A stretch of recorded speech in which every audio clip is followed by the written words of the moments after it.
नमस्कार बंधुरा medical एस्ट्रोलॉजिर remedial Partey series चलছে এবং সেই সিরিজে আপনাদের সবাইকে স্বাগত জানাচ্ছি।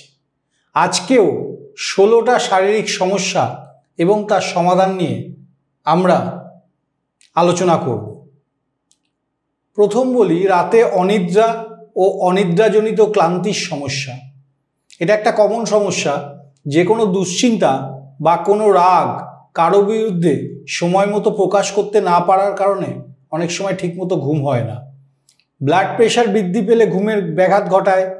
পাতে অতিরিক্ত নুন খেলে রাত্রে ঘুম আসতে চায় না। জ্যোতিষে বলা হয় কেতুর প্রভাব বৃদ্ধি পেলে রাতে ঘুম হয় না, সকালে ঢুলুনি আসে, ক্লান্তি বোধ হয়।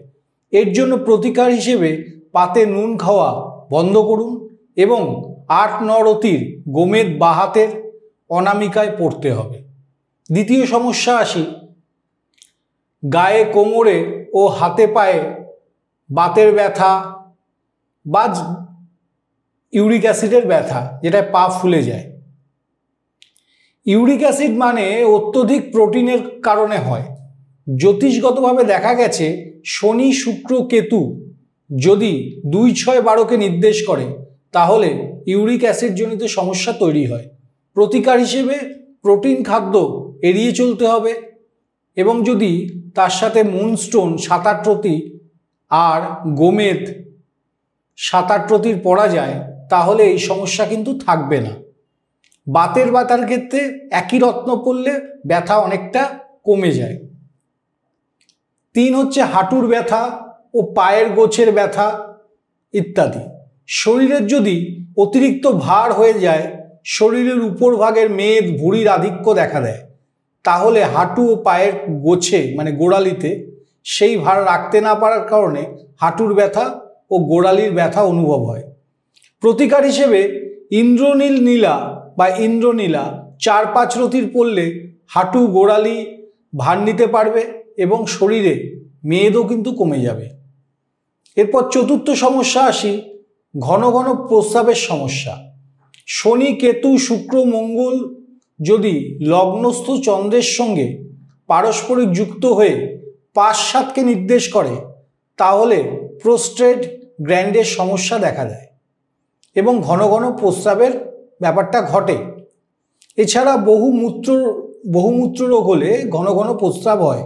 এক্ষেত্রে গোমেদ 7-8 রতি সহ পান্না 4-5 রতির পড়লে সমস্যা কমে যায়। এবার আরেকটি সমস্যা বলি, 5 নম্বর, ঘন ঘন জল তেষ্টা, গলা শুকিয়ে যাওয়ার সমস্যা।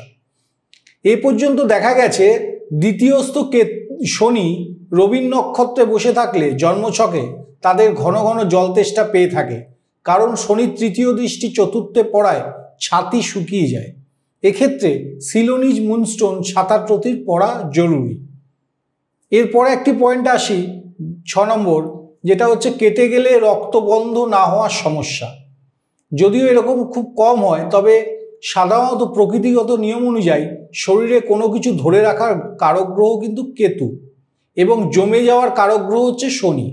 ফলে 3-4 রতির ক্যাটসাই সহ 4-5 রতির অপরাজিতা নীলা পড়ে থাকলে রক্তক্ষরণ কিন্তু কমে যাবে।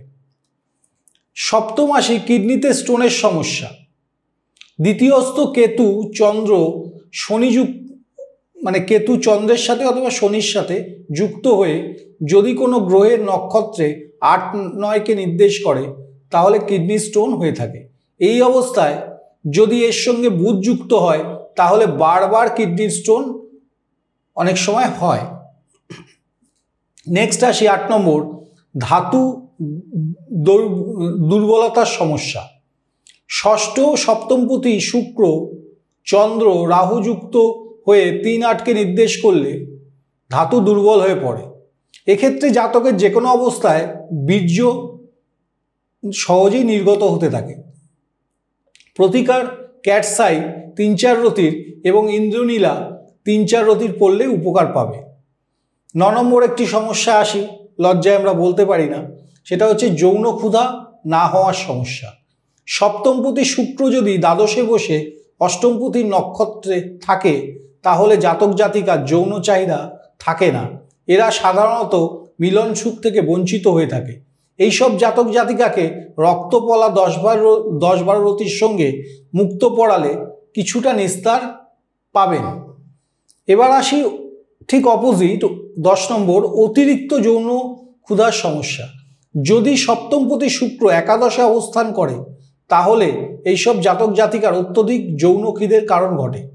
এক্ষেত্রে একমাত্র পান্না 5-6 রতি দেওয়া জরুরি, কারণ এই যৌন খিদে অনৈতিক পথে নিয়ে যেতে পারে। এবার আসি 11 নম্বরে, বহুগামী তাড়নার সমস্যা।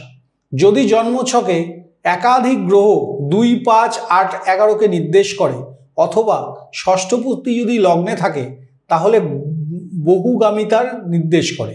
এক্ষেত্রে পান্না 4-5 রতির পড়লে প্রবণতা কমে যাবে। এছাড়া ষষ্ঠপতির রত্ন পড়লে নিজেকে নিয়ন্ত্রণ করতে আপনারা সক্ষম হবেন, বা যার হয়েছে তিনি সক্ষম হবেন। 12 নম্বর আসি অতিরিক্ত মদের নেশা গ্রহণ করা বিষয়। এটা দ্বিতীয় ভাব, ঘন ঘন বা বারবারকে তৃতীয় ভাব বলা হয়। রোজকার ভিত্তিতে কে বলা হয় ষষ্ঠ ভাব বা রেগুলার লাইফ বা ডেলি রুটিন। বাড়াবাড়ি জিনিসটা অষ্টম ভাব করে।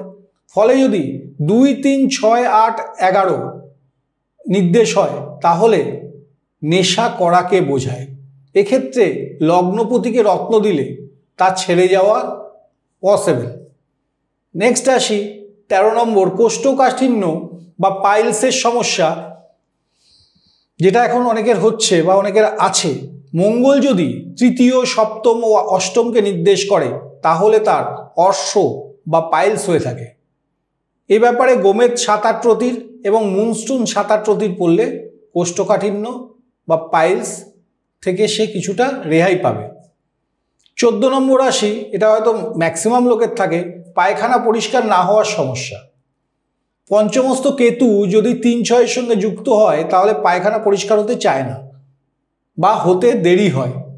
এক্ষেত্রে গোমেদ 7-8 রতি ও পান্না 4-5 রতি পড়লে অনেক আরাম পাওয়া যায় বা সমস্যাটা কমে আসে। 15 নম্বর বলি, সম্পূর্ণ প্রস্রাব না হওয়ার সমস্যা। সম্পূর্ণ প্রস্রাব না হয়ে থাকলে একে বলা হয় প্রস্টেটের সমস্যা। প্রস্রাবের থলি, ব্লাডার সম্পূর্ণ খালি হয় না প্রস্রাবের সময়, ফলে ঘন ঘন প্রস্রাব পেতে থাকে। শনি, কেতু, শুক্র, মঙ্গল যে কোনো একটি গ্রহ যদি লগ্নস্থ চন্দ্রযুক্ত হয়ে 5-7কে নির্দেশ করে তাহলে এই সমস্যা দেখা দেয়। এক্ষেত্রে গোমেদ 7-8 রতির সঙ্গে মুক্ত 10-12 রতির এবং পান্না 4-5 রতির পড়লে সমস্যা কমে যায়। 16 এবং লাস্ট বলবো, অল্পতেই মাথা ধরে যাওয়ার বা মাথা যন্ত্রণার সমস্যা। সাধারণত বহু মানুষেরই মাথা ধরা রোগ রয়েছে। মাথা ধরে অনেক কারণে। প্রথমত যাদের গ্যাস অম্বলের ধাত তাদের যখন তখন মাথা ধরে। অনেকের অক্সিজেনের অভাব ঘটলেও কিন্তু মাথা ধরে। প্রচণ্ড পরিশ্রম করলে মাথা ধরে।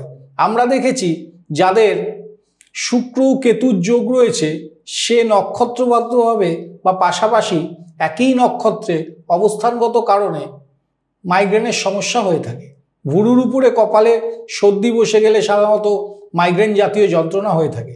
জ্যোতিষের নিয়ম অনুযায়ী মঙ্গল 3-10কে নির্দেশ করলে মাথা ধরা রোগ হয়ে থাকে।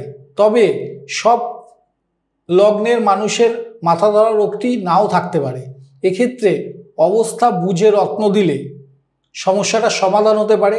আর এছাড়াও আমি এক্ষেত্রে দেখেছি আমাদের যে নতুন আবিষ্কৃত তথ্য বা সিস্টেম OBVS সেটা অ্যাপ্লাই করেও কিন্তু আমি অনেক জাতক জাতিকাকে উপকার পেতে দেখেছি আমার ক্লায়েন্টদের মধ্যে। ধন্যবাদ। নেক্সট ভিডিওতে আবার দেখা হচ্ছে।